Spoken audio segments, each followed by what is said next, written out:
Innal hamdalillah nahmaduhu wa nasta'inuhu wa nastaghfiruh wa na'udzu billahi min shururi anfusina wa min sayyiati a'malina. May yahdihillahu fala mudilla lahu wa may yudlilhu fala hadiya lahu.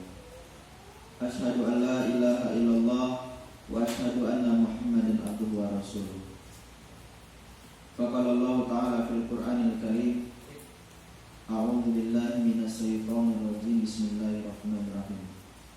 Ya ayyuhan nasu ubudu rabbakumul ladzi khalaqakum wal ladzina min qablikum la'allakum tattaqun.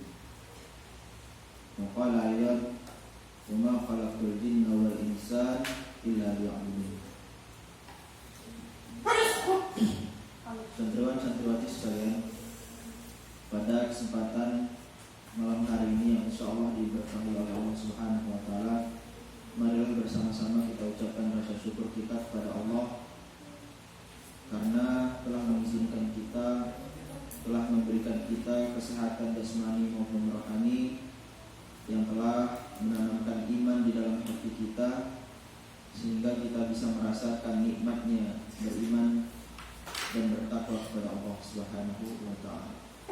Dengan mengucap alhamdulillah, tanamkan dalam hati rasa syukur atas segala nikmat yang telah diberikan oleh Allah Subhanahu wa taala. Allah Subhanahu wa taala berfirman dalam surat Ibrahim ayat 7, "Wa ta'ala rabbukum la in syakartum la azidannakum wa la in kafartum inna adzabi lasyadid." Wahai hambaku, apabila engkau bersyukur atas nikmat yang telah aku berikan, niscaya akan aku lipat gandakan, akan aku tambah nikmat-nikmat yang lain, akan aku bukakan pintu-pintu rezeki yang lain dari arah yang tidak disangka-sangka.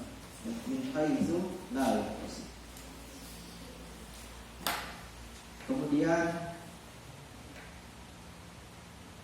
marilah bersama-sama kita curahkan, kita sanjungkan sholawat beserta salam kita kepada baginda Nabi Muhammad sallallahu alaihi wasallam yang kita nanti-nantikan syafaatnya di yaumil qiyamah. Amin amin ya rabbal alamin. Ada satu amalan yang paling baik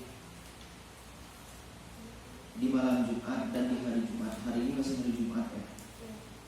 Salah satu amalan yang paling baik adalah banyak-banyak bersalawat kepada Nabi Muhammad. Ada satu malaikat yang diutus Allah untuk menghitung hujan. Tapi malaikat penghitung hujan tidak mampu menghitung pahala orang yang bersolawat kepada Nabi Muhammad SAW. Maka dari itu, ketika kita wallahu a'lam wa na'udzubillah, apabila kita masuk neraka, insya Allah masih ada harapan. Ketika di dunia kita sering bersolawat, kita menghidupkan sunnah-sunnah Rasulullah, karena salah satu keinginan yang paling utama Rasulullah SAW, Rasulullah tidak rela apabila ada satu umatnya yang tertinggal di neraka. Rasulullah akan senantiasa bersujud meminta kepada Allah, ya Allah, angkatlah hambaku, masukkanlah dia ke dalam surga. Semoga kita digolongkan orang-orang yang mendapatkan syafaat di yaumil qiyamah. Amin ya rabbal alamin. Santriwan-santriwati sekalian, alhamdulillah pada kesempatan kali ini kita masih bisa belajar agama, mengkaji ilmu-ilmu Allah, menghafalkan ayat-ayat Allah. Seperti biasanya, Jumat malam atau malam Sabtu adalah talim tentang tazkiyatul nafs, pensucian jiwa. Jadi jiwa yang suci itu yang seperti apa? Langkah-langkah kita untuk menyucikan jiwa itu apa yang harus kita lakukan? Hal-hal yang harus kita hindari agar jiwa kita ini, hati kita ini tetap suci, tetap bersih, ya. Karena kata Rasul, ada segumpal daging di dalam tubuh kita yang apabila segumpal daging itu baik, bersih, maka seluruh perbuatan, seluruh tubuh, seluruh perkataan kita akan baik pula. Tapi apabila segumpal daging itu buruk, segumpal daging itu kotor, maka semuanya juga ikut kotor. Perbuatan, perkataan yang keluar dari lisan kita, pikiran kita, dan kita akan senantiasa bermaksiat. Maka dari itu berdoalah kepada Allah. Ya muqallibal qulub, tsabbit qalbi ala dinik. Wa ya musarrifal qulub, sarrif qalbi ala taatik. Ya Allah, Engkaulah yang maha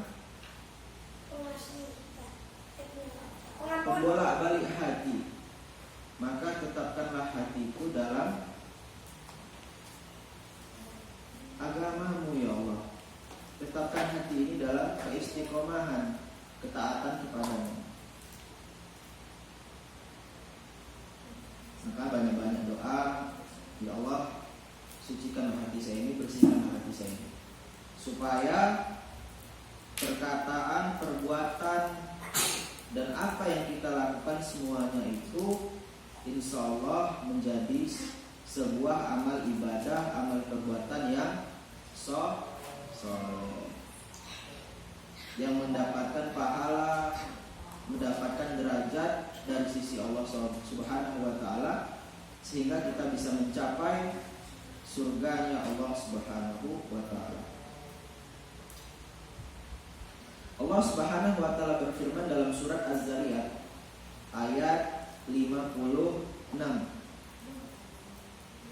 Allah Subhanahu wa Ta'ala berfirman dalam surat Az-Zariyat ayat 56. A'udzu billahi minasyaitonir rajim. Bismillahirrahmanirrahim. Wa ma khalaqtul jinna wal insa illa liya'budun. Dan aku tidak menciptakan jin dan manusia kecuali hanya untuk beribadah, untuk menyembah kepadaku, kata Allah. Jadi tanamkan dalam hati kita. Pernah nggak kalian atau kita ini berpikir, saya ini siapa? Nah, apabila kita menanamkan pertanyaan dan menemukan jawaban yang sebenarnya, saya ini siapa? Saya adalah hamba Allah. Kewajiban sebagai hamba itu apa? Bertakwa, menjalankan segala perintahnya, meninggalkan semua larangannya.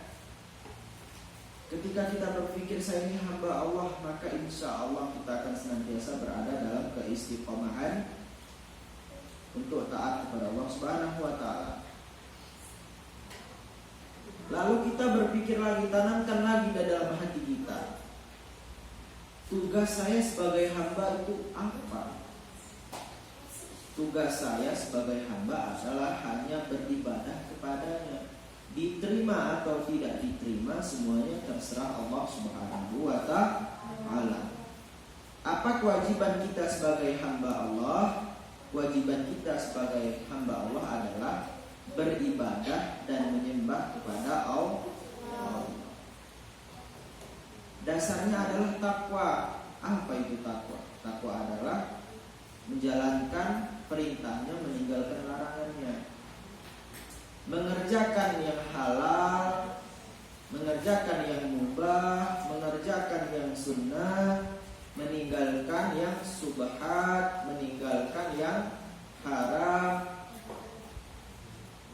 meninggalkan yang makruh, dan lain sebagainya. Jadi hakikat kita hidup adalah semata-mata untuk menyembah Allah.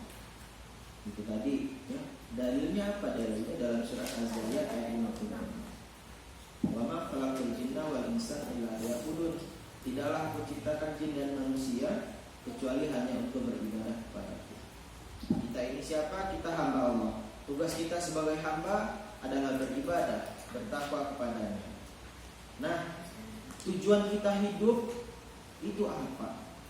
Tujuan kita hidup adalah memperoleh ridho Allah Subhanahu wa Ta'ala, menggapai mardhatillah, Tujuan yang paling utama kita hidup di dunia adalah menggapai ridhonya Allah, mendapatkan keberkahan hidup dari Allah Subhanahu wa taala. Percuma kita kaya, percuma kita sukses, tapi semuanya tidak bermanfaat, tidak berkah, tidak diridhoi oleh Allah. Salah satu ciri-ciri orang yang sukses, orang yang kaya adalah yang kesuksesan dan kekayaannya itu bermanfaat bagi orang lain, terutama bermanfaat bagi umat. Agama ini harus diperjuangkan. Tidak boleh ada yang merendahkan agama, apalagi tidak mementingkan agama, hanya memikirkan kepribadian sendiri, memikirkan kemewahan diri sendiri, tetapi tidak mau berjuang untuk agama Allah Subhanahu wa taala. Tujuan kita hidup adalah menggapai ridha Allah. Apakah kita sudah sering berpikir, apakah kita sering merasakan dalam hati kita ini, saya hidup di dunia ini akan mati, lalu kemana? Setelah kematian ini saya kemana? Ada yang bisa menjawab? Setelah kematian ini, setelah kehidupan di dunia, kita kemana? Wa mal hayatud dunya illa mata'ul ghurur. Apa iya kita akan hidup kekal abadi di dunia? Tidak. Ada yang namanya kampung akhirat. Di mana kampung akhirat? Ada yang sudah pernah melihat kampung akhirat? Belum.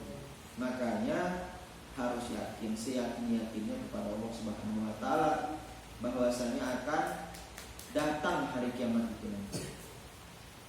Jadi entah kita umurnya di bawah Rasulullah atau umurnya melebihi umur Rasulullah sallallahu alaihi wasallam, wallahu alam.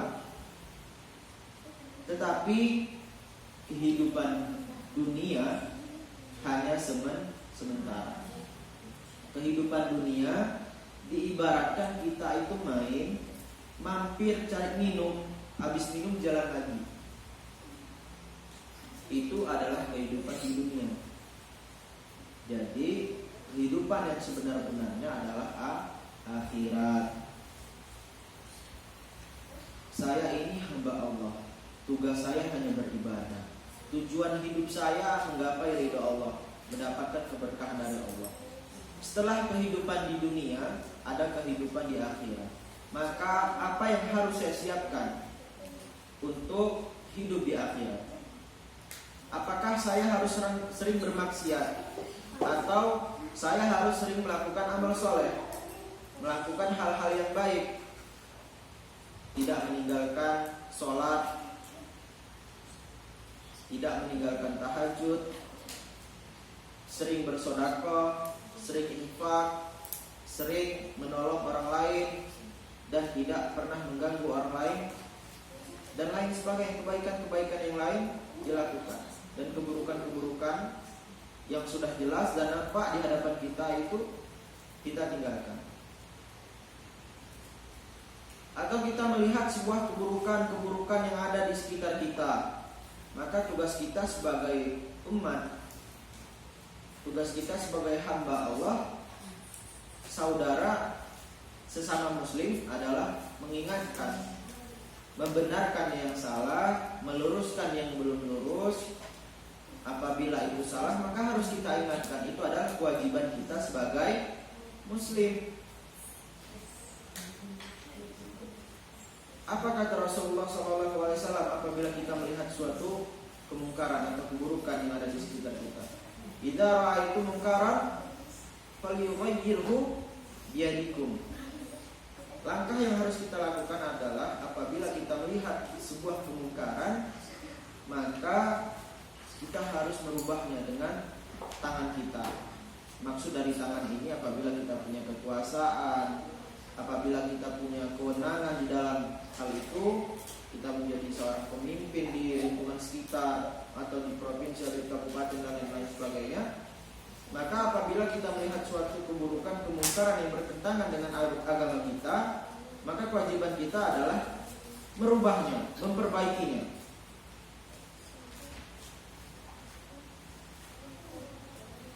Fa illam yastati fa bilisanikum. Kata Rasul, kalau kita nggak mampu pakai tangan kita, pakai kekuasaan, maka kita sampaikan dengan lisan kita. Kita nasihati saudara kita yang masih sering bermaksiat. Kita nasihati orang-orang di sekitar lingkungan kita, atau bahkan keluarga kita, atau ayah ibu kita sekali.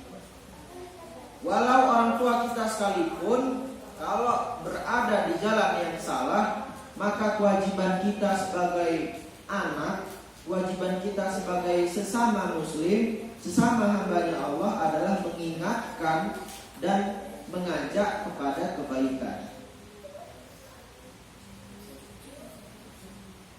Salah satu ciri-ciri orang yang sholatnya itu berhasil, orang yang sholatnya itu bagus, diterima oleh Allah, adalah mereka yang mencegah kepada kemungkaran dan mengajak kepada kebaikan. Innas sholata tatanha 'anil fahsya'i wal munkar. Sesungguhnya sholat itu mencegah dari perbuatan keji dan munkar. Jadi kalau orang itu masih suka berbuat maksiat, berbuat keji, apalagi bahkan melakukan sebuah kemungkaran terhadap agama, bahkan terhadap Allah, maka harus dilihat lagi sholatnya benar atau tidak. Apa ada yang salah di dalam sholatnya? Masih suka ngomong kotor, masih suka makan berdiri, masih suka makan pakai tangan kiri, ya, pakai sendal masih pakai kaki kiri di yang dahulu, melepasnya asal-asalan, keluar masuk masjid nggak baca doa, keluar masuk kamar mandi nggak baca doa, ya, tata tertib tidak dilakukan, bahkan makan makanan yang haram. Itu harus dilihat apakah sholatnya sudah benar atau belum, atau sholat hanya sekedar menunaikan kewajiban. Karena hakikatnya sholat, fungsinya sholat, manfaat dari sholat itu sendiri adalah innas sholata tanha 'anil fahsya'i wal munkar. Sesungguhnya sholat itu mencegah dari perbuatan keji dan munkar. Ya. Santriwan-santriwati sekalian, ini adalah ayat di mana kita harus benar-benar meyakini ayat ini, karena ayat ini adalah sebuah ayat yang memang tentang kejiwaan kita, tentang hati kita, tentang keyakinan kita kepada Allah Subhanahu wa taala. Tugas kita itu sebagai manusia cukup beribadah kepadanya. Nah, ada satu hadis qudsi. Apa itu hadis qudsi? Hadis qudsi adalah hadis yang langsung dari Allah Subhanahu wa taala yang disampaikan ke Rasulullah dan tidak dimasukkan ke dalam Al-Quran. Hadis yang suci, hadis qudsi. Hadisnya seperti ini. Ya ibadi, khalaqtuka lil ibadah, fala tasmah.